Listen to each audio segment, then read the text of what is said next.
There's Chopper's Rule 1 here. Well, I'm in my carport.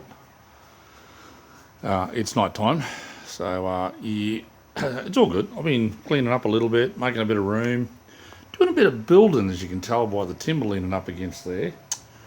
Always wanted a camping box. Now I figured, I got a motorcycle. That sounds pretty cool. Let's build a camping box for the back of a motorcycle. Never seen one before. Well, there we go. Sorry I didn't get any video of me actually building this thing because I'm on my own, and of course I can't hold the camera or set the camera up and drill holes and bang things in anyway. But hang on, I'll lift it off the bike, I'll put it on the bench and I'll give you a better look. Alright, there we go.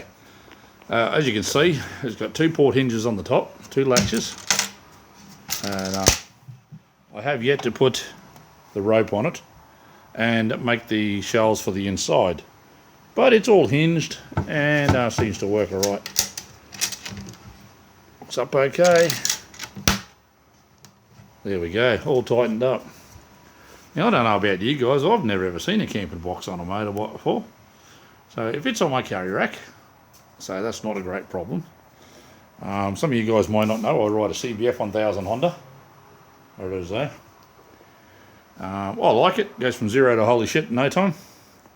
So I like going riding. I figured, well, if I take a box with me with some camping gear in it, or even just a day trip, I can cook some stuff and that sort of gear. So I've got a stove, hang on, I'll show you that too. Alrighty guys, there it is. It's a little 360 stove.